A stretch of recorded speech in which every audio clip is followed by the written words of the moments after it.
today you guys are going to be hearing from Dr. Brenda Porter, and I can't say enough good things about Dr. Porter either. Dr. Porter is the treating neurologist for my two children, and we've been seeing her even before there was a diagnosis for SLC13A5 deficiency. And she is an MD and a PhD at Stanford. And she continues to not only see my children, but she's met at least a couple of your children and talked with a lot of your neurologists. And she heads our TESS Research Foundation Scientific Advisory Board. She's not just a neurologist, but an epileptologist, so she knows a heck of a lot about epilepsy in particular. And we've been really lucky to convince her to stick with us all these years as we move towards trying to find better treatment options for all of our kids and really look into what this disorder looks like. So did I forget anything in terms of the introduction? Sounds good to me. Okay, so without further ado, I will hand it over to Dr. Porter. And like I said, we'll handle please type in your questions as you think of them, and then we'll handle all of them at the end and hopefully open up the floor so that everybody's unmuted at some point here. Okay, so there's our pictures. Okay, so we already went over this, sorry. Jumping ahead here, the slides. So here I am. The talk today, I have this outline. It's a little long. I hope it's not too boring, but we'll try to go over some background on genetic epilepsies. And then I'm going to talk briefly about how we think about common rare epilepsies. So the one that I'm going to refer to is probably the most common genetic epilepsy, called tuberous sclerosis. And the only reason I'm bringing that up is because they have a very advanced research program, and I think it's something that we could model, but we're going to have to do it a little bit differently since it's a much more common disorder. Then I'm going to give some background on SLC13A5 and hopefully answer some questions that maybe you've had about how the diagnosis is made and what it means to have a difference in that gene. A little bit about models. So how we do research is we often use animal models. And I'll talk a little bit about what the TESS Research Foundation has tried to do to develop models to be used to study SLC13A5 deficiency. And then I'm going to talk about some research that we've done lately and many of you have participated in, which I really appreciate. And I'll try to talk about some of the results. And I think some of them may be helpful for you when you go to your doctor to show them some of the results we have. So we're providing them now, even though they haven't been published yet. And then some practical ideas I have that may help us in the future to do clinical trials in SLC13A5. Okay. So this is the background slide on genetic epilepsies. So in 1975, if you looked at all forms of epilepsy, the majority of them are something called idiopathic, which is a term we use for, we think something's wrong, but we don't know what it is. And then by 2014, that whole idiopathic group, which is on the right now, began to be clear that this was due to differences in the genes that people had. And SLC13A5 falls in this group on the left, the single gene epilepsies, and it falls into the familial category. So when you have two parents that have a difference in the SLC13A5 gene, and when they have a child and both those differences or mutations are inherited, then that child will have the SLC13A5 Citrate Transporter Disorder. That means that they have to have both genes affected. You may hear this, or maybe not, but there's another form of a single gene epilepsy where you only need one abnormal copy, and those are usually called de novo, meaning it's new in the patient. It's not something they inherited from their parents. But in all the cases to date for SLC13A5, it looks like you have to inherit one copy from the mom and one copy from the dad. And that is how you get the disease. That's also called autosomal recessive. And we're beginning to realize that about 150 to 200 different genes, single genes, cause epilepsy. So it's fairly common now to have a genetic form of epilepsy, though each patient tends to have a different cause. And that's exciting, but it also means it's a lot of diagnostic work still to be done with all these new forms of epilepsy being identified. So I'm going to use this slide to give you an idea of how an organization that's very well run, very well organized, and has been around for a long time raises research funds.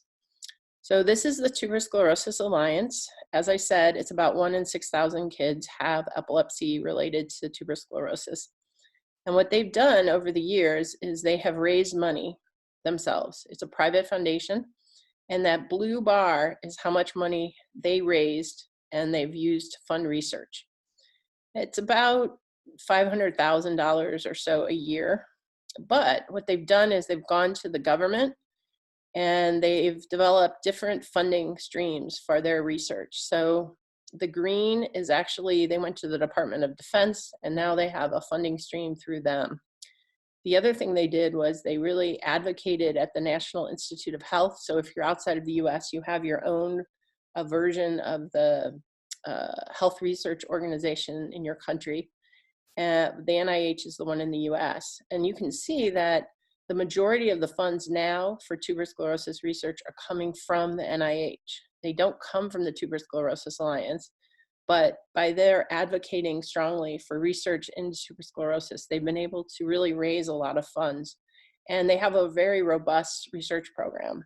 This would be the ideal situation where the TESS Research Foundation would raise small amounts of money or relatively large amounts of money, depending on how you look at it. And then that would be really allow them to move to the NIH and say, you know, we're raising money, but we need you to be our partner.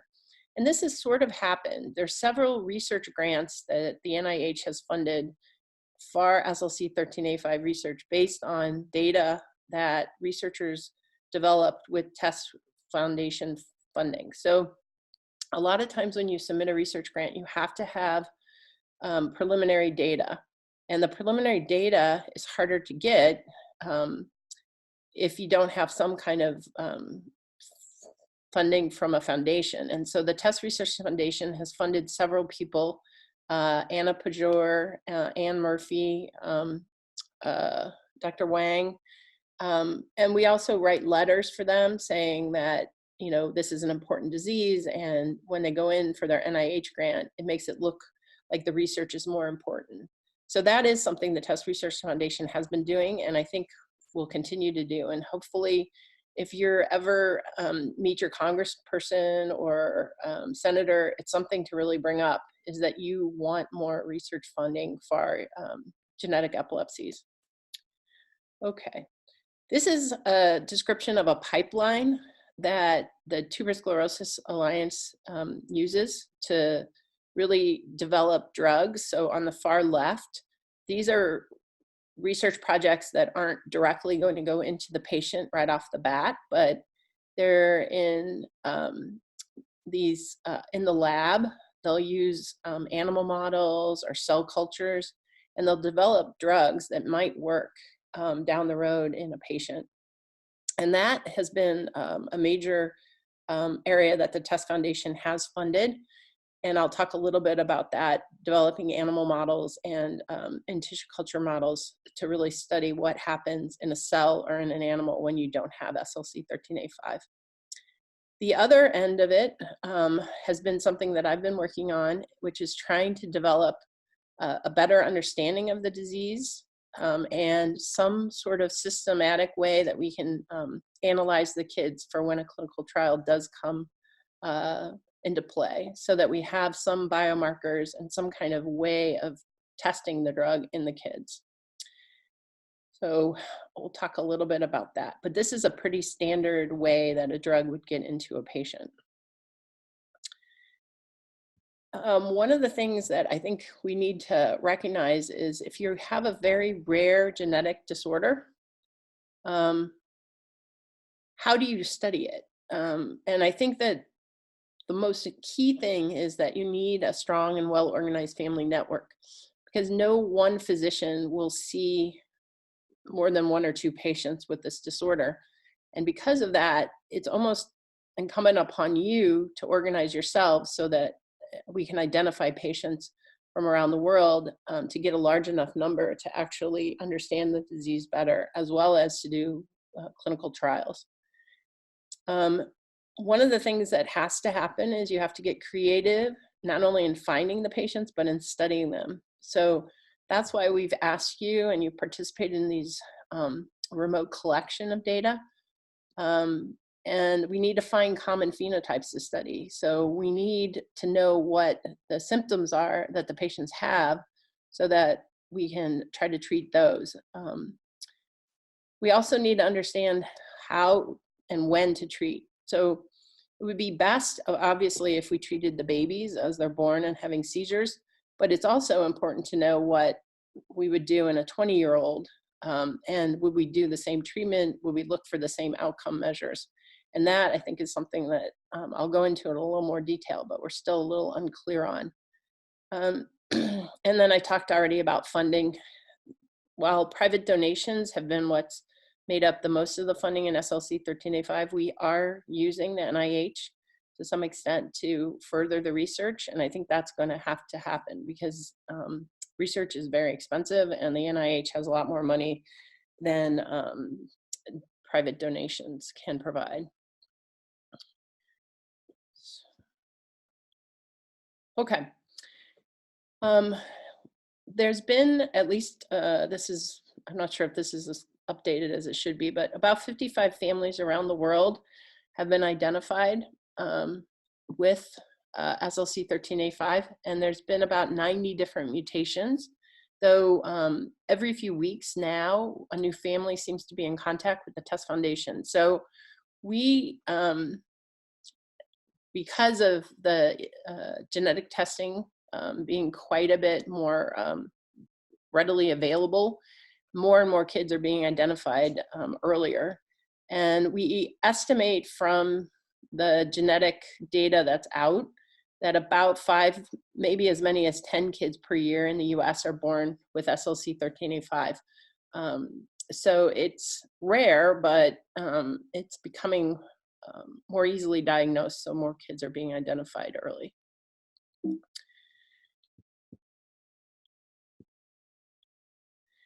Okay, this slide is complicated, and it will be our only slide where there's a lot of biochemistry, so I'll try to walk you through it. So the gene is called SLC13A5, and SLC stands for transporters, so there's about 25 or 30 transporters, and they all carry the SLC portion of the name. 13 is because this is the 13th one identified, and A5 is because there's 5 transporters in the family. So basically, it's just giving it a name that describes its genetic appearance. It's a transporter, it's the 13th one identified, and in that 13 family, there are 5 of them. The protein is called NACT, so the gene is turned into the protein, and the protein sits in the cell membrane. So this white circle, half circle, represents the cell membrane. And the transporter transports, it's a co-transporter, so it uses sodium, and that's Na, and it transports citrate. The sodium is the sort of energy system for it to move the citrate. The citrate then is inside the cell, and inside the cell, the citrate does a whole lot of things. It makes different molecules that are involved with energy production. It turns out there's a second transporter, SLC25A1, which is, again, a transporter, but this was the 25th one identified, and it's the first family member identified. So that one takes the citrate inside of the cell's mitochondria. It turns out that kids with mutations in that transporter also have epilepsy, but none of the kids on the phone call today, as far as I know, have a mutation in that gene. All the kids identified to date that seem to have the SLC13A5 Citrate Transporter Disorder have the mutation in the actual SLC13A5 gene. Why does it matter that you have citrate inside the cell? Several of the researchers that have been working with the TESS Foundation are trying to understand that. Like, why is it important? And I must say that I don't think they really know. We think that it's important, possibly in making certain components that the cell needs. However, it's also been speculated that the citrate sitting outside the cell in higher levels, which I'll talk about in a minute, is also contributing to the disorder. So at this point, all we know is that if you don't have citrate going inside the cell, you have a problem, but we don't know why you have that problem. And I think that that's key to probably understanding how to help the kids more, but it's being investigated, and I don't think we have an answer right now. This is a schematic of the actual protein, and the peach color is the membrane of the cell, and then this long loopy thing is actually the protein. And the protein goes in and out of the cell, and each time it goes through the membrane, that's one of these numbers. And basically it goes in and out, in and out, in and out. And the green bars are different mutations that have been identified. And what you can see is that the whole protein has different areas that have mutations in it. Some of them are more common. So the G219R has been the most common mutation identified in families with SLC13A5 deficiency. The second most common one is T227M, and I'll explain in a minute what that means. But what you can see is that it doesn't seem like any part of the protein is specifically targeted for these mutations. It also is known that some of the mutations actually just stop the gene from making a full protein, and those are called deletion mutations. The whole protein in some kids have been deleted. Some kids have a deletion midway through, so they only make half the protein. But what is clear from every study that's been done to date is that the protein doesn't work. So we call that a loss of function mutation, meaning that when you have a mutation, it no longer transports citrate. And even that was somewhat controversial to begin with, but pretty much every research lab that's looked at it, there's been no transporter activity or very minimal transporter activity in the mutations identified. So many of you have sent in your genetic information, and I just want to explain a little bit about it, because sometimes people send in information and it's not actually the genetic information. So to walk you through it, on the left, there's DNA. So DNA is composed of nucleotides, and each nucleotide converts into an amino acid in the protein. So that's the middle section. And what, for example, the most common mutation identified is a mutation at the 655th nucleotide of the RNA for SLC13A5, and that causes a glycine, a 219 amino acid in the protein, to become an arginine. And that glycine is very important, apparently, because when it turns into another amino acid called arginine, the protein doesn't fold properly and it doesn't allow you to transport citrate. Going down the row, just one more so you understand, at 680, so that's the 680th nucleotide in the RNA, the C is converted to a T. And at amino acid 227, you have a threonine, usually, but in this nucleotide change, you have a methionine. And that amino acid change also seems to cause the protein to not function normally. Now, if you go all the way down to the bottom at nucleotide 1022, instead of having guanosine, you have an adenosine. And that actually causes a different kind of mutation. So the tryptophan that was at that amino acid is no longer an amino acid. It's actually a stop codon. And so when the protein is being made, instead of keep reading and making more amino acids, it just stops. So the protein is shortened. That is another cause for a mutation, and that's commonly seen, though not always at the same spot.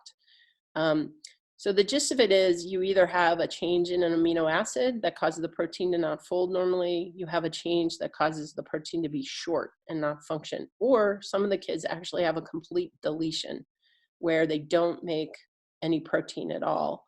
And all those things lead to the same problem of not having normal transporter function. I bring this up because people have sent us information where the doctor just writes, oh, you have SLC13A5 disorder, which is true, but that is not actually your genetic data. I'm not sure that it's a huge problem, but it is reassuring to us who study things to understand that there's actual proof that you have SLC13A5 by having a specific mutation. It also may be important down the road in thinking about how your child might be treated for the disorder. There are genetic disorders that are treated by helping proteins fold. The most common one is cystic fibrosis. There's a drug actually on the market that helps their proteins fold more normally. That would work potentially well for something like the glycine to arginine, but it would not work for the patient that has the truncation. So it may not be crucial right now, but at some point it will be important for you to understand what the specific mutation your child has. Okay, I'll fairly quickly go through this part of this slide. The TESS Foundation has spent a lot of time and energy and money in trying to identify animal models that can be used to study the disorder. And the reason for that is 99.9% of every drug that you take has been tested in an animal model before it gets into a person. The problem in SLC13A5 has been that the animal models to date have been healthier than normal animals. And I know this sounds totally crazy to you, but it's the mouse and the fly and the worm. When you knock out SLC13A5, they actually seem to live longer and do better. That is a problem for studying a disease. It turns out the mice may have some rare seizures, but they're generally speaking quite healthy. So the TESS Foundation has had to take an extra step and try to figure out a way to make a model that is more mimicking of the disorder. And they've done that by knocking out the mouse version of the gene and putting in a human version, and then making mutations in that to see whether that will produce a mouse that has more seizures and a neurologic phenotype. There are other genes in the mouse that may take up the work of SLC13A5. And it may come down to actually knocking out more than one gene to get a phenotype that looks something like SLC13A5. So I'm not going to talk too much more about this, but it has been a bit of a roadblock and a conundrum in that the mouse, the fly, and the worm are healthier when you knock out SLC13A5. This is a project that some of you participated in where you donated blood. You can continue to donate blood. It's free to donate blood to the Coriell, and then researchers can reach out and get samples from Coriell. The other thing that's been done is some of you donated blood for making something called an iPSC cell. An iPSC cell is a cell that comes from the blood, but can be turned into a pluripotent stem cell, which just means that you can turn that cell into a neuron or a glia. And then in a dish, you can essentially study neurons and glia from cells that don't have SLC13A5 or have specific mutations in SLC13A5. The scientists all got together and we talked about what mutations would be most helpful. So we have some mutations that are point mutations, some deletions, and in different sexes to try to really develop a panel of iPSC C cells with specific SLC13A5 types of mutations. And those are quite far along. The TESS Foundation paid for that to be done at the University of North Carolina, and those have been shipped around the world to different researchers in the hopes that they will be able to use that as a model system to study the disorder. So that's an exciting area of research. And really, it was Mrs. Nye knows a lot about stem cells now, probably more than she ever wanted to know. So I think it's coming along. So I'm going to just go over some impressions that I have as a neurologist of a few patients that I've met with SLC13A5. I've met Tessa and Colton a lot, but I've really only met 4 patients total. I've heard about other patients and emailed with some of you, but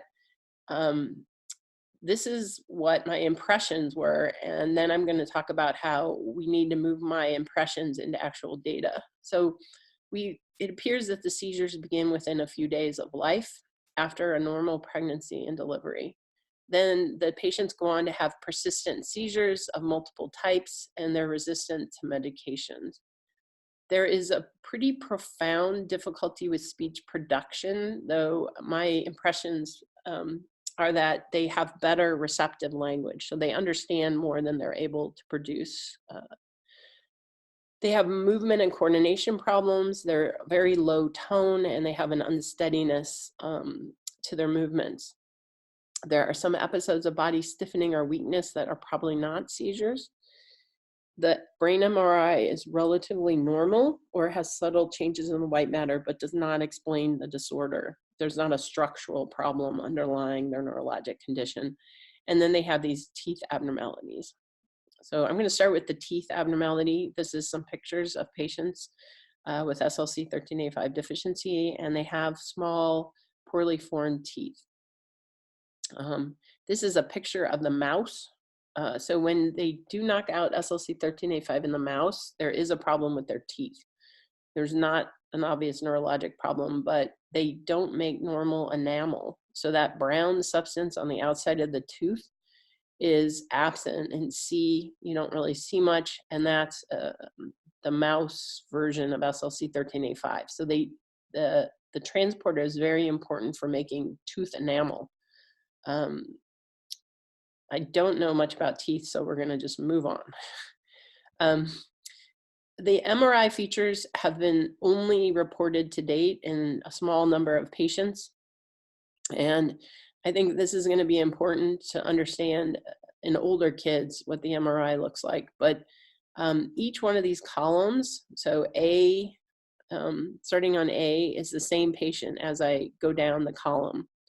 B is another patient, C is another patient, D is another patient. So there's 4 patients here, and the very top 2 are when they were babies, and then they had MRIs at 6 months and 18 months of age.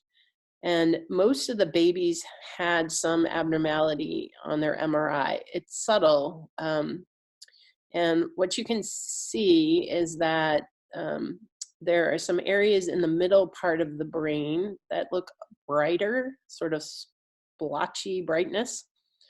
And those are noted in these patients. So the majority of them, though not all of them, had this splotchy white matter changes. We don't know really why that is. It may be the seizures themselves are somehow causing some sort of injury or energy problem. But in about half the patients, those go away as they get older. So if you look at the patient in column A, there's quite a bit of abnormality in the white matter initially, but that goes away, and that patient has a normal MRI at 18 months. Patient in column B has pretty mild white matter changes, though some, as a baby, and then those persisted at 18 months. The rest of the brain looks normal, and there's no obvious atrophy or loss of tissue. Column C has normalized, and column D does have some white matter changes still. The white matter is the part of the brain that the cells talk to each other. So there's long connections between different parts of the brain, and they go through the white matter. Why you would get this change is not clear, and the fact that it doesn't seem to be progressive and actually normalizes in some patients makes me think it's not really an important part of the disease. And it also makes me think that it's not a progressive disease. Some neurologic conditions that cause seizures get worse over time and the brain starts to shrink, for instance, and that doesn't so far seem to be the case, though we only have this data out to 18 months. So if any of your children have had MRIs in later life, it would be extremely helpful to be able to report that and show that there is or isn't changes that go on later in life with SLC13A5.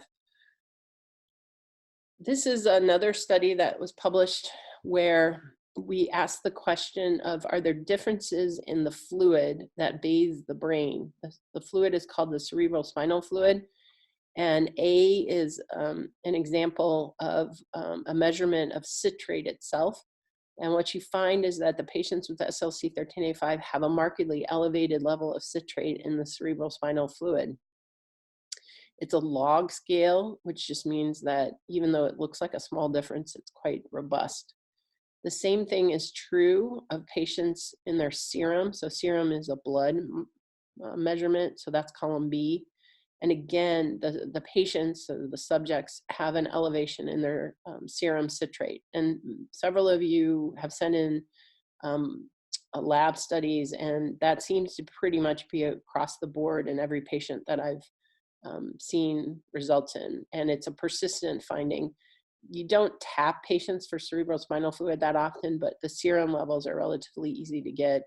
And I do think that that is what we call a biomarker of the disease. So elevated citrate is something that I've told other people about around the country when they think a patient might have SLC13A5 to measure that. And I think in one patient anyway, there was a difference in their gene that probably wasn't relevant. And they did not have an elevated citrate. So it did help the genetic counselor for this family. And in the end, they identified a different gene causing their seizures. C is their urine. And for some reason, it does look like there's less citrate coming out in the urine. It might be because the citrate transporter is in the kidney, and somehow that's involved in making the urine citrate appear. I don't know to date anyway if this elevation in citrate is important or not. That's been a debated question. And maybe that elevated citrate is actually part of the disorder as far as causing their seizures or some other neurologic issue. Still to be determined, I think. I'm going to show you some EEGs. And I think this is another area that it would be helpful to get more EEGs to understand the long-term consequences of the disease.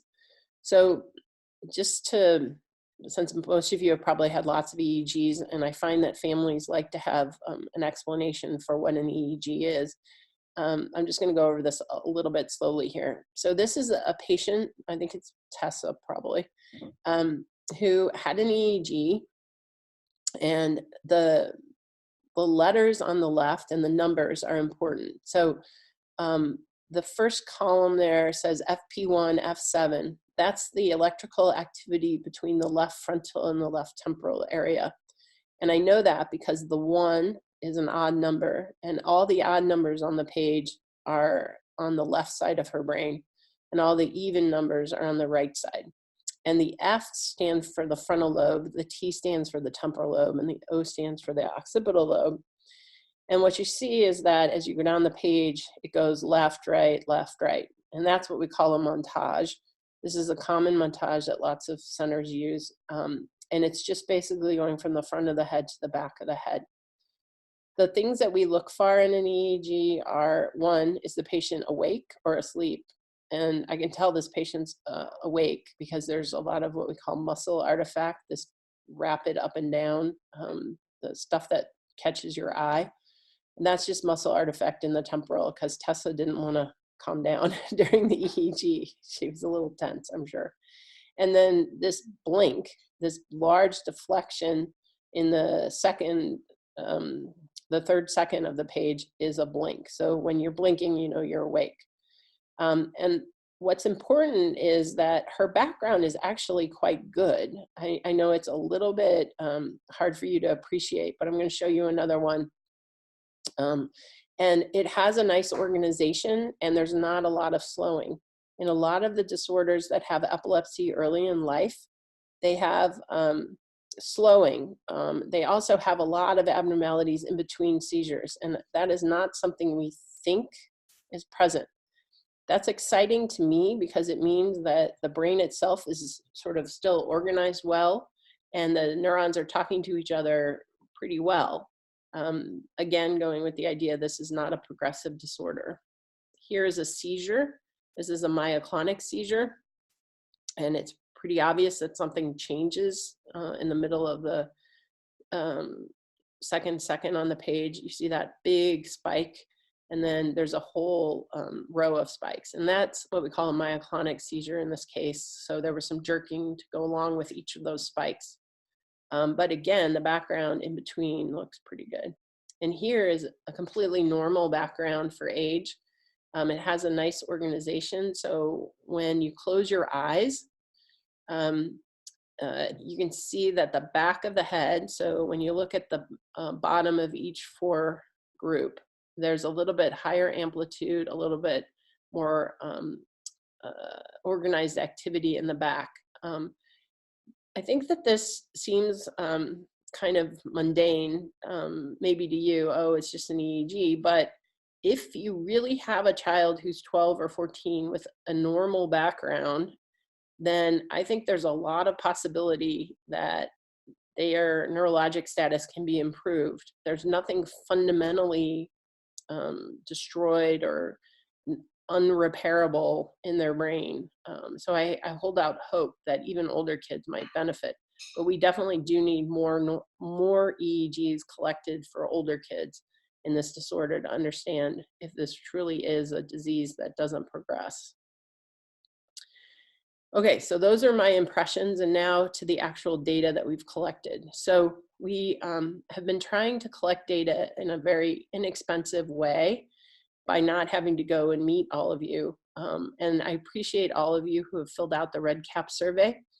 We've had several, and I know that it takes your time and is a bit of work, but I'm going to present some of that data, and I think it's been helpful. We had 22 patients so far fill out the questionnaires. 10 males, 12 females from 17 different families. Their age range was from 3 months to 22 years. One of the questions I get asked a lot is, do kids grow normally? And on average, they were at the 34th percentile for weight and the 39th percentile for height. 50th percentile would be smack on average. So there is maybe a tiny bit of weight and height difficulties with their growth. But for the most part, the patients were within the normal range. There are a few patients that were outliers. I don't know why, but a couple of the kids really were less than the second percentile. But as a whole, their weight and growth seems pretty good. 21 of the 22 had seizures starting in the first week of life. One was within the first year. So that impression I had that the seizures start in the first week of life is borne out by what you're telling us about your children. There's a wide difference in the types of seizures and the severity and frequency. What we do know is that most patients do remain on seizure medications, suggesting there is a persistent epilepsy phenotype. I think that probably means that when your doctor says to you, oh, your child's been seizure-free for 2 years, why don't we take them off their medications? That may not be a good idea, though I don't have absolute data on that. There is one patient that was reported off seizure medications and seizure-free. This slide is the data on the description of the seizures. So semiology for epileptologists means what does the seizure look like? So these are the categories that we divided the seizures types up into, and some of you just describe the seizures, and so I put them in a category based on your description. The most common one by far is tonic-clonic seizures. So 44% of the kids had tonic-clonic seizures. Those are the big seizures where they stiffen and their arms and limbs jerk. There are other seizure types though. Myoclonic seizures are just the quick, rapid jerking of the limbs. A tonic seizure is stiffening without the jerking movements. They also had some, what we used to call complex partial, now we call localization related with impaired awareness. Those are focal seizures where they stare off and are unresponsive. And then a smattering of other types of seizures. A few kids had infantile spasms, but for the most part, most did not. So one seizure type that's most commonly seen is the tonic-clonic. Interestingly, there was a huge difference in the number of seizures at the time the questionnaire was asked in the number that they're having. So there's one patient that was seizure-free off of medications. There were a fair number of patients that were seizure-free for more than a year or seizures only with fever. That would be the red and the green area. And then when you take all that into account, basically about half the patients had seizures on a monthly or weekly or daily basis, and the other half did not. Some patients had really unknown seizure numbers. The parents weren't sure. They thought they might be having some seizures, but they weren't convinced that they knew which things were seizures and which ones were not. So it's about 50-50 chance that the child had pretty frequent seizures, or what I would call rare or non-existent seizures. These are the medications that the patients are taking. This is not meaning that one of these medicines is better than the other. I think over time, you tend to settle on medications that helped and tend to get rid of medicines that are not working. So this is kind of a marker of which meds worked better for some kids than others. However, it very well could be that one of the kids was, on oxcarbazepine, but was switching off of it because it wasn't working. But at the time the survey was asked, that was the medication they were on. I've organized these into colors by the type of medicines they are, meaning that the blue ones all work on a specific kind of receptor called a GABA receptor. The orangish are all sodium channel. The Diamox is a bit of an unknown. It changes the pH of the CSF. And then ethosuximide works very specifically on a calcium channel. Keppra works on a transporter. Bromides are kind of a generic medicine, that the oldest seizure medicine that we have. And then the ones on the end there, the brown ones, work on AMPA receptors. So I've organized them by what they do in the brain. And what you can see is that there is a preponderance of GABA drugs that patients are on for their seizures. The two most common drugs were phenobarbital and valproic acid, and then Diamox, the one that changes the pH.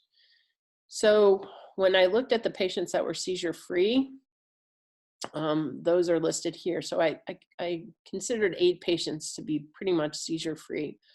And when you look at those 8 patients, they're a smattering of different drugs they're on, but about half of them were on phenobarbital or valproic acid, and then a fair number were on Diamox.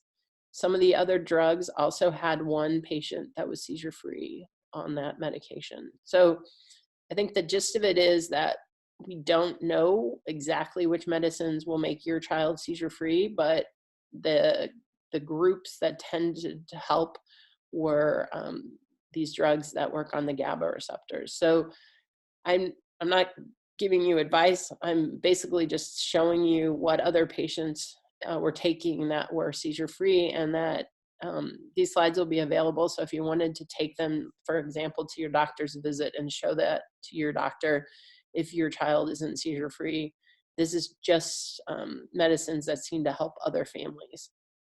That's the data that we've gotten so far from the questionnaire. There's a little bit more data and analysis that I'm going to finish up, and then we'll try to publish it so that it's more widely available. But I wanted to share it with you since a lot of you are struggling with seizures still, and this might be helpful. Okay, so one of the things that we wanted to do was study the patient's motor skills and communication skills in a more quantitative way. I told you that I could tell the kids have movement problems and communication problems, but how do you put a number on that? So if you're going to do a clinical trial, you can actually get a result that can be compared. So we ended up looking at a whole bunch of different ways to do this, but it turned out we think that the Vineland 3 is probably the most inexpensive way to do it and can be done in a wider range of kids of different ages. One of the problems is in a very rare disease, there's only a few kids in any one age range. So if I picked a test that was only good for 9 to 12-year-olds, that would not be helpful here because we have so few kids in any one age range. So the Vineland it fits the criteria of measuring a whole bunch of different domains, communication, motor skills, and it can be done in a wider age range. We've modified it for the motor skills to kids older than 9, but we had to do it in a little bit different way. So some of you have done a phone call with us to quantify your child's motor skills via us asking you questions as opposed to doing it through the website. The Vineland is owned by a company called Pearson, and so we're not allowed to send you the questionnaires directly. You have to log into the Pearson website. That's shown here. So there's different ways of doing it. Probably the best way would be that I would fly to your house and ask you questions directly. But because that's not feasible, we've done it using the parent caregiver online version. And that allows us a wide range of ages for most of the studies. And I appreciate all of you that have done it. It does take about 30 to 40 minutes, depending on how thoughtful you are, probably. If you're one of those people that ponder a lot, oh, does he do it a lot or something? But it's less than an hour, I think, for most people. And what does it tell us about your kids?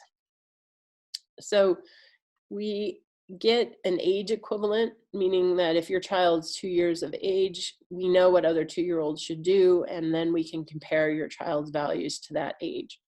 I think that's what it was designed for, so that people could go back to the school and say, oh, the child is delayed compared to other kids. For us, it's more important to really understand how the kids are compared to each other and how they are across ages and how they do across time. So we use this growth scale value because we want to ask the question of how do the kids as they get older do with their movement and their communication? Do they continue to improve? Is there a period of time where they get worse? And across time, how do they change? And that'll be important because if you have a drug or something you want to try to treat them with, you need to know the natural history of the disease. Because, for instance, you would start the drug when they're 9 years of age, and you would check and see if their development had changed at 10 years of age. If it's changed, is it because that's just the natural history of the disease, or is it changed because of the drug? So here is some data that you provided for us. The number on the y-axis goes up to 80. 100 is actually normal. But what you can see is as the kids get older, so we have kids as young as 3 months and kids that are teenagers. And there is an upward trend So as the kids get older, they get better at communication. The orange is their expressive language, and the blue is their receptive language, meaning what do they understand. And what you see is that the blue dots for each patient is higher than the red dot, meaning that they are better at understanding what you're telling them as opposed to what they're able to tell you. So two things to take away from this slide. One, the kids, as they get older, continue to make developmental progress in their language skills. It does not appear that this is a regressive disorder. We don't have enough data to really know if it plateaus, but it looks like over time they continue to gain new skills in expressive and receptive language. However, they understand more than they're able to tell us. This is their motor scores with the same idea. The numbers on the y-axis go up to 70, 100 would be more normal. And then across the x-axis, it's the younger kids on the left and the older kids on the right. And their motor skills continue to improve as well as they get older, meaning that they gain new motor skills. They're still severely delayed, but it does look like it's an upward trend and their skills improve. There is a little bit of a skew between their fine motor, meaning the fine finger movements, and their gross motor. And in general, it looks to us like maybe they're a little better at fine motor, but not all the kids. The child that's about 120 months was a little better at gross motor than fine motor. But most of the other kids, the blue is above the orange, suggesting that their fine motor skills are a little better than their gross motor. Okay, so that's the data we've collected so far. This is something that I would like to discuss with all of you. Parent-reported scales are usually only part of a clinical trial. It's pretty rare for one to just include that. So one of the ideas we have is to do a remote motor scale, and this has been done in a limited way in other neurologic disorders. I think that it's going to be important in super rare disorders like SLC13A5, where it's going to be hard to get a large number of patients together in a room to be examined by a neurologist. So the idea would be that it would be a videotape situation, and then the videos would be uploaded.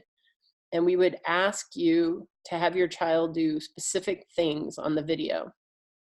You know, some of the kids are so young, they probably are not walking, but if they can walk, you would ask them to walk 15 feet and then videotape that. You would ask them to stand with their feet together. You would ask them to sit on a chair with no support. You would ask them to speak a sentence or repeat 5 words. You would ask them to control an object, either a large object or a small object with their arms extended. We would have certain writing tasks, and then a movement control task where we ask them to extend their arms and raise them over their head. This was based on another study that's going on at Stanford, and they're actually doing the study with the patients in the room, but they're videotaping it and then they're reviewing it. 2 neurologists are scoring it. And I think this is a good, a reasonable idea and something that we could do to at least get a sense of how kids do across the age span, with the idea being that if there was a trial, then we would know what the average 9-year-old with SLC13A5 can and can't do. And if they can really take off with a drug and do better, then we would have the curve. Okay. This is a video of a different Rett's. A different motor rating scale. This is used in Rett's syndrome, and it just gives you an idea of how you might have to get creative in getting the kids to cooperate. So you'll see Mrs. Nye running backwards here, and I'm screaming, "Good job, good job." And now Tessa really wants that book. Okay. And I'm able to very carefully see her movements. And that would be important because you would be the cinematographers and doing the filming, and what your child is motivated by. So I think that hopefully that would be something that you could do at home. And, you know, if it didn't work one day because they were in a bad mood, you could do it the next day. Um, I guess it would be a couple hours potentially if the child was uncooperative, but it may be as short as an hour. I think something like that has to be done though, to really come up with some kind of outcome measure that could be used in a trial. Oh, sorry. Okay, so I'm going to summarize what I think we know about SLC13A5. One, I think this is very important. It's not a progressive degenerative condition. The kids make progress over time. It's important in that I think that maybe all the kids across the ages can benefit from a therapy. Seizures are only one component of the disease, and in some patients, they actually have pretty much gotten rid of their seizures, though they mostly remain on medications. The brain MRIs, a limited number of patients at a young age, seem normal. So we definitely need more MRIs. So if your child had an MRI at an older age, it would be worthwhile, if possible, to send us a copy of that so that we can really understand whether there is any structural problems. One of the areas that I've been perplexed by is why the tone is so low and why the movement disorder is, or the movement dysfunction is so profound.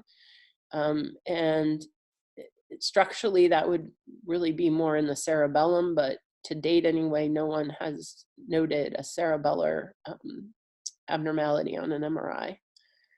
The EEG the background appears to be pretty normal or mildly abnormal, and this again has not been reported in older kids too much or very widely. So collecting more EEGs is very helpful. I don't know that we have the funds to pay for clinical EEGs to be done, but if you're getting an EEG for care of your child for other reasons, please try to get a copy of it and send that to us.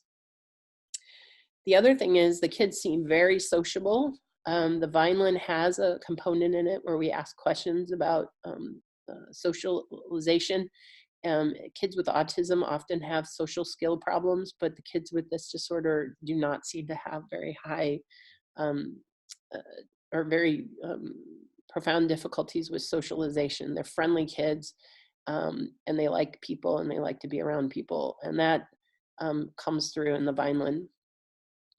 And then I already talked about the epilepsy, one component, and the motor and cognition being very prominent and something that I think we need to think about if we think about a clinical trial. So future directions, I think as these rare disorders become more common, it's really important that the caregivers set the research agenda. And I think that's something that maybe future webinars could focus on, really how to get together as a group and come up with like where to, put your energy and time and money for research. We need Vineland data on more patients and sequential time points. I know it seems like a pain, like, oh my God, I did this like a year ago. Why do you need it again?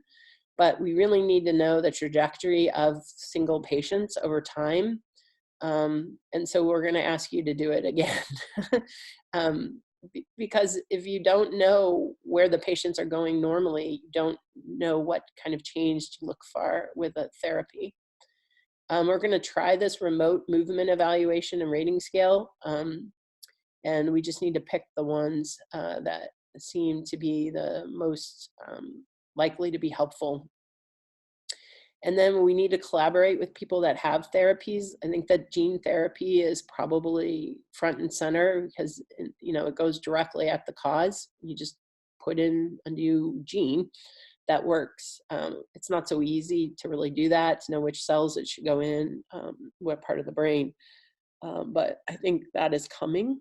It's approved in other neurologic diseases and retinal diseases. And every few days, a company puts in a new uh, IND to try to do it in a different genetic disease. There are some small molecules that I think could be tried, and the TESS Foundation has supported Dr. Wang development of a screening tool, as well as Dr. Birkenfeld's screen that they're using for SLC13A5 in Germany. So I think that there are some small molecules that may come down the pike. Hopefully they'll be safe and can be used in the kids. And then something that I've pondered a lot is we do a lot of neuromodulation now for a whole bunch of different neurologic diseases, and whether or not the kids would benefit from some sort of neuromodulation with an external device, such as TMS. But that is still to be determined. One of the things that I want to make clear is that you can reach out to me. Like, I know that we're asking you to do a lot of different things and it's confusing, but you just send me an email and I can get back to you like, oh, well, you didn't finish this part of the questionnaire, so can you go back and finish it? Or, I tried to log in and I couldn't. That's the problem with doing everything remotely. It's not so straightforward sometimes. And then in March, the TESS is having a research roundtable in Dallas, and it would be great if all of you could come. It's mostly researchers talking about their research in SLC13A5, but a lot of disease foundations do get together on a yearly basis. And I know from the TESS group where I usually go to their meetings, it's really helpful. The families really enjoy meeting other families and talking about things in person. So the people I need to thank are, of course, Ms. Nye and Emily. And then at Stanford, I've been working with Jojo Yang and Emily Spellbrink on this project. Sweta and Lindsay are some of our research coordinators. And then I have funding from these organizations to do research as well in genetic epilepsies. So I'll take the questions now. Mrs. Nye, are you there? Can you hear me now? Yeah, I can hear you now.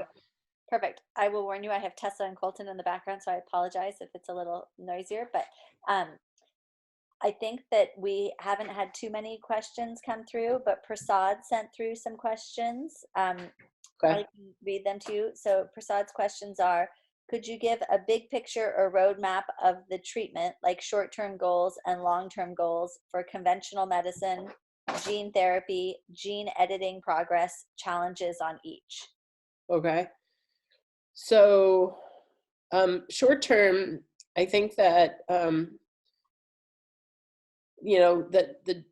the drugs that your children seem to be on, based on what I got from the feedback, are mostly medicines for epilepsy.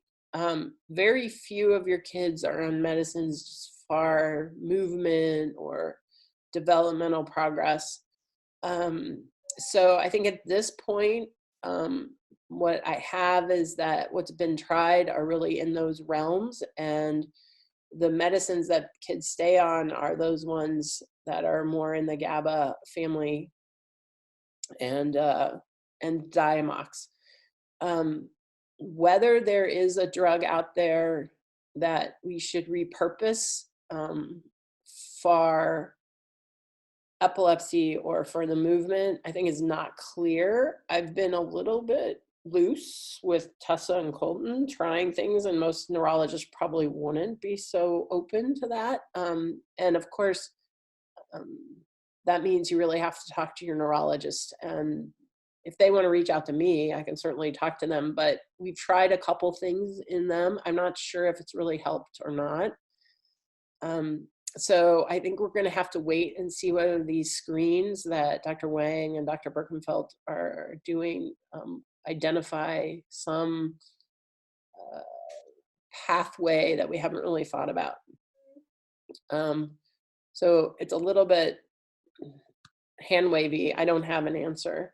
The gene therapy part of this is that the TESS Foundation has put a lot of funds into the group in Dallas who is doing gene therapy using AAV, which is a way to get the gene into the cells. So it's good news in that SLC13A5 is small enough that it can fit in one of these viral vectors. They're struggling with the lack of a mouse model to really test it in. So they're doing things like they're seeing how safe it is, like do the mice survive if you overexpress the normal gene? And they're trying to do an epilepsy study in a mouse that doesn't have that many seizures and see if they can rescue it. But they are struggling from lack of a good model. So gene editing works in a slightly different way. Instead of putting the gene back in, you actually go in and try to fix the gene, the mutation. And that has been done now in sickle cell, for example, where they take the cells out of the body and they edit them and then they put them back in. As far as I know, that has not been done in the brain, but I think it's coming. It's certainly got some issues with safety because sometimes you get the genes that you put in to do the editing get a little out of control. I don't know that I want my kid to be the first one to be gene edited, but I think it's coming. I just don't know when, and I don't know how safe it is. I think the way they're doing it in sickle cell, which is a little safer because they can sort of look at the cells before they put them back in. I think that may be a little farther down the road if they're going to be able to do that. Is that the questions I answered or not?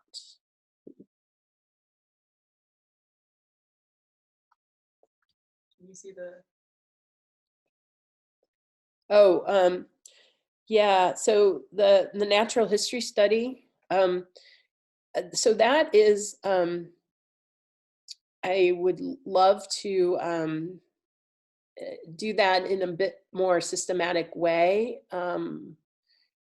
But I do think we have started on that process. So I think that the data that we're collecting on the kids right now, we're going to have to do it over time. And it's possible that some of you will need to go to Dallas if that group gets some funding from a venture capital group to actually physically be seen by their neurologist.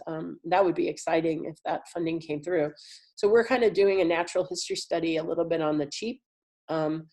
So I do need more EEGs and MRIs. We do need more time points for the Vineland and this motor system rating scale. I think we need to get that going. But a natural history study will be important before we do a gene therapy trial. I'm kind of excited by the prospect of possibly doing some sort of neuromodulation. That's more in my field than gene therapy itself. So we may embark on that with Tessa and Colton. I haven't told Mrs. Nye about my ideas, but just to see if there's any benefit and how safe it is. We don't have an IRB for that, and that's going to be a long process, I have a feeling. But that might be exciting too.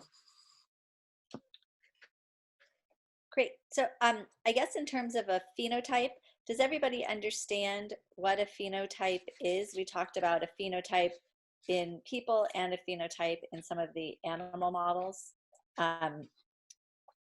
I think from like the parent perspective, I think of a phenotype as like a symptom that you see. So the most obvious and maybe first phenotype in our kids is that they start having seizures when they're first born. But the other phenotypes that we're looking for in the animals and that we see in the kids are things like the movement disorder or the tooth abnormalities. Is that a fair definition of a phenotype? Yeah.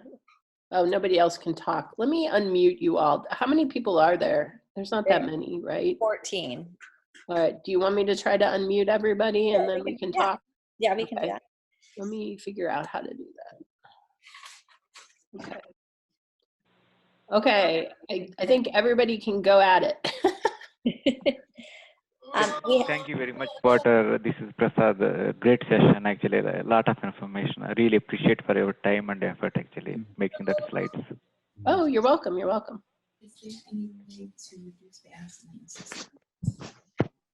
So we had a question come through that says, Ibrahim, age 4 years, is homozygous to SLC12A5 in addition to SLC13A5. What's the significance? Wow. That's a good question. I don't know actually enough about SLC12A5. It's pretty rare and I haven't seen anyone with it, but wow. Maybe we could talk offline because I need to look up some stuff. And maybe you could actually send the genetic testing too, because I'm a little confused about what that means too. Sorry. Yeah. This is me, Mrs. Asha. Then this question was from me. So I'm happy to send you the genetic report that says the details of the mutation as well. And then, yeah, we would be happy to hear about your thoughts about the significance of that in addition to SLC13A5. Yeah, sure. Does from what I described, does your child seem similar to the other kids with just SLC13A5, or is there a distinct difference, you think? No, I think he's quite similar to the phenotype was quite fitting with the other kids. Oh, so I think he has definitely got SLC13A5, but the report says SLC12A5 as well. So I was just wondering that. Yeah, send me the data and I'll look at it. One way to get the data to us, I just want to put in a plug for our registry. So we have a TESS Research Foundation registry. So a lot of the questionnaires that Dr. Porter is talking about are through Stanford and through their IRB, but we also have a TESS Research Foundation registry, and it's very short. It'll take you 5 minutes, and it's if you think of it like kind of like a phone directory, so that we know who has been diagnosed, and it asks you to upload a copy of your genetic testing information, and that we look at those genetic testing results really closely and add all those specific mutations that Dr. Porter talked about earlier today. We add all those specific mutations to a list and really keep track of other genes that are on the genetic testing report. So it's a good way for us to have a clearer picture of your child. And it's a very short questionnaire, and you can find a link on our website. It'll say join the registry. And we can also work with Dr. Porter to make sure she has that information. We can consent you into multiple things, or she can see it as the head of our scientific advisory board.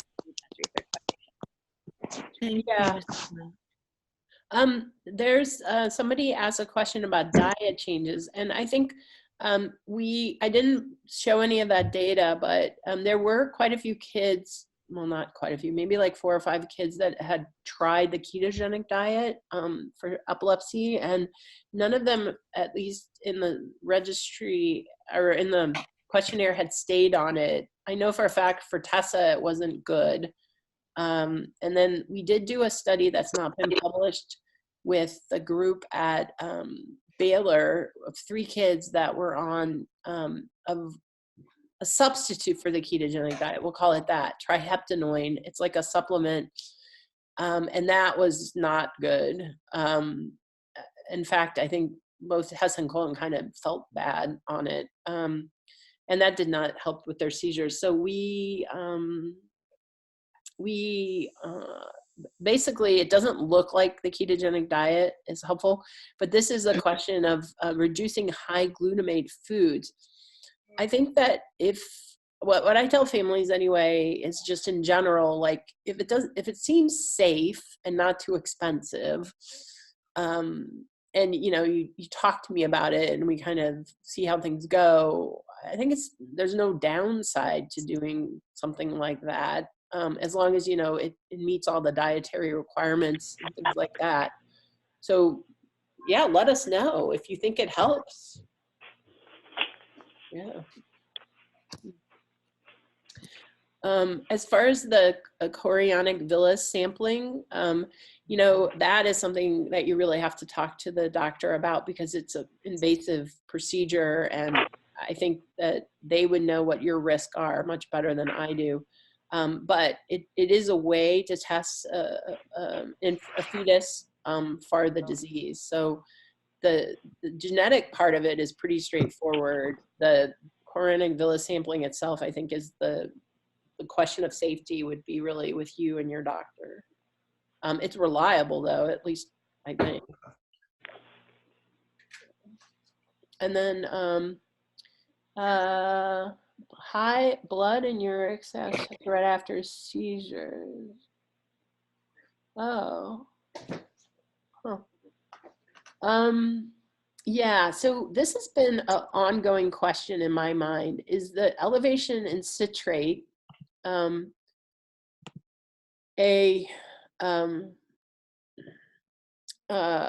is that so isn't elevated in the citrate really, so the citrate outside of the cells being high, is that part of the disease causing part of the disorder, or is it really that you don't have enough citrate in the cell, or is it both? And there was a paper published by Dr. Ganapathy who said, you know, hypothesis, yes, the citrate outside the cell is causing a problem.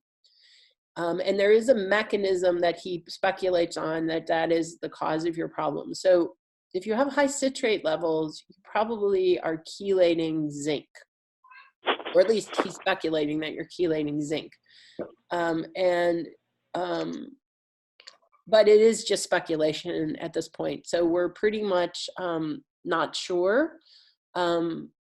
I know that another person asked a question. They said that the citrate is not reliable as a biomarker. I don't know. I can tell you that I probably have seen, well, we published that paper, and then there were several of you have sent the blood levels of citrate, and those have been high in most of your patients. And actually, it's probably a tiny bit high in the parents too. So just lacking one of the genes can also give you a little bit of elevation in citrate, not as much as the kids. So I think it's reliable. I don't know for sure. I mean, maybe there are patients that it's not. One of the things I discovered in trying to measure citrate levels is not many labs do it, and ARUP, which is one of the labs that was doing it, actually had a problem for about 4 months. They basically told me that they weren't sure they were accurate, and they you know, basically said, send us another sample. We're having trouble with our device, and we don't know that what we sent you was accurate. So it may not be that easy to measure, and that may be part of it.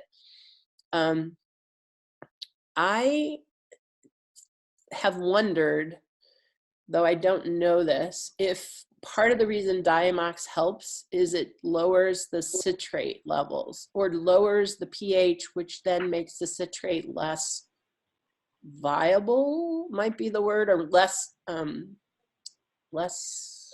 potent. So I don't know if your child is on Diamox, but I've wondered if that somehow alters the citrate levels, though I don't have proof of that because I don't have levels pre and post Diamox. But other families might have opinion on that. Like if they've noticed an improvement in their child's seizures or motor skills or anything on Diamox, but that may be one way Diamox works. This is Nicole wrote this. Is your child on Diamox? Sorry. I put you on the spot. You don't have to tell us if you don't want to. Nicole is muted, I think. Nicole, if you want to type in the chat box, I mean, it's probably not on Diamox. You might talk to your neurologist about it. It's something that neurologists use fairly often for other disorders. There are a whole group of family of disorders that we use it in. And so I think you might talk to your neurologist about the Diamox question. Other families on the phone, do they think that Diamox helped their children? This is Prasad. Definitely for my kids. Both of my kids on Diamax. Really, it helped. But anyway, it's case by case. So it did help, you feel? Yes. Okay. In what way? Definitely, seizures reduced, frequency is reduced before Diamax. And I see maybe it is coincidental. We are not sure. Their gross motor skills improved a bit after Diamax. Maybe it is age. I cannot correlate. But now they have more physical abilities from walking and standing perspective. Mrs. Nye, what did you think of Tessa going on it? Yeah, for us, it was like an amazing experience. We noticed a significant difference within like 3 days in terms of her gross motor skill and her reduction in seizures, and in this other thing that she has that we call slow stiff episodes, that are some sort of movement type element. Those went away for a few weeks and then came back, but at a much reduced timeline and less frequently. So for us, it was a big noticeable change. Yeah, so somebody else wrote here that they're not sure if it helps, but she had less seizures since she started on valproate.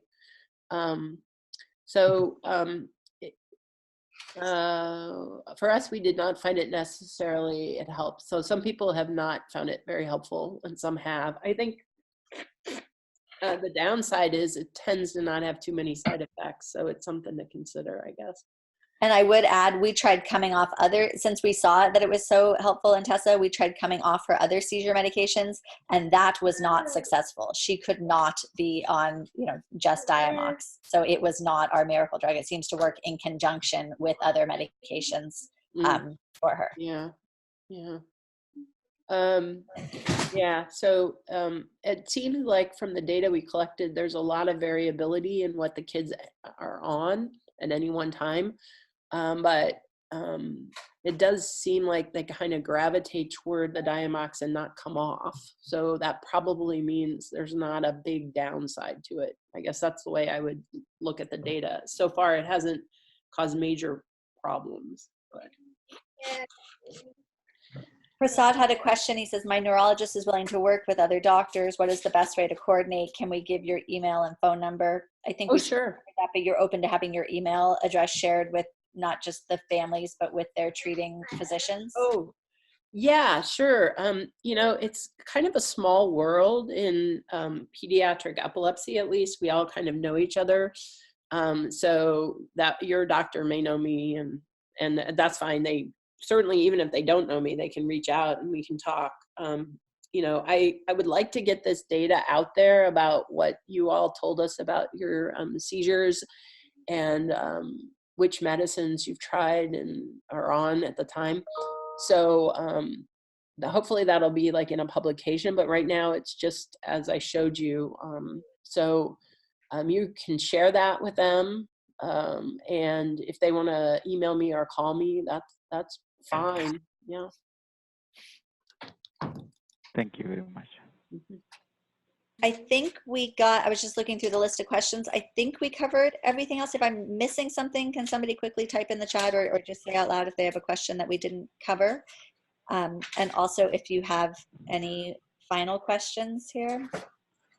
The session is recorded, right? Can we get the link of this one so that we can offline? Yeah. Yeah. I think we're successfully recording, right, Emily? Yes, we should be. So Prasad, yes, if we will publish a link once we make sure everything's there. I think we should be uploading it to our YouTube page. And then Emily mentioned, and I think this is a good idea, that we, if you've already done all of our questionnaires, thank you. But if anybody hasn't, I can have a link on the TESS Foundation, or I can send you a link to any of the studies. We're going to ask that the Vineland be done again in the next year so that we have some spaced out data. The way that the company with the Vineland is, they basically make us send you a link because we pay for we pay per study. It's not very much, but so we'll send you a specific link again in the next few months. And if you guys like this webinar format, we can continue to work to bring more webinar presentations to you. I know that in our group, there are questions that keep coming up about you know, growing your family after a diagnosis of SLC13A5. So there's a lot of questions about prenatal testing. I know that even in this webinar, there were some questions about related to that. So I can try, I have been trying to work on figuring out how to bring an expert in that area who might be willing to talk to our group, because that is not my area of expertise. And I can ask Ellie, our genetic counselor. She's really good. Maybe she would be willing to do a webinar for you guys. The other thing that has recently came up was, you know, what do you tell your, like, let's say you're the mom of a child with SLC13A5. What do you tell your sibling? Because you have one of these abnormal SLC13A5 genes, that means that your siblings might have it. And let's say they're gonna go forth and have kids. I think, or for your children. So your spouse have kids that don't have SLC13A5 and they're getting to be of an age where they're, you know, getting pregnant themselves. There are implications, and it's hard to like go through all the different implications, but I think the important thing to do is to talk to your gynecologist or your obstetrician. And there are obstetricians that specialize in genetic diseases. So they would, I don't know that the average obstetrician would completely understand what you're telling them when you say to them, oh, my sister has SLC13A5, so that means I probably am possibly a carrier. What should we do to make sure my child doesn't, you know, the pregnancy doesn't have that? And so there is this thing called a high-risk OB, or an obstetrician that specializes in genetic risk, and they will understand that and can walk you through it. It's a field of medicine, so you might look for somebody like that to walk you through the implications. I can try to help you. Like, there's somebody that emailed me recently, and I will contact them. But the biggest question is, yes, you may have this single mutation, but does your spouse? We know that it's in about 1 in 1,000 or 1 in maybe even rarer than that, but it is in the population at a fairly, like 1 in 1,000.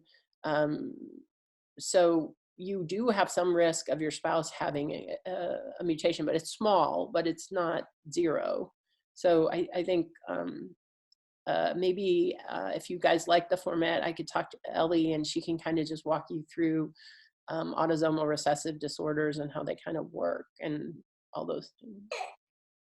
And if there are other topics that you would like us to try to present in a webinar format, please email me, and I will try to get, you know, work with our scientific advisory board to find experts in those areas as well. Okay, thank you guys, everyone, and feel free to reach out to me, Mrs. Khan, and I'll do my best to figure out what you send. Okay. Sure. Thank you so much, Dr. Porter. Yeah, thank you guys. Thank you, everybody. Thank you very much.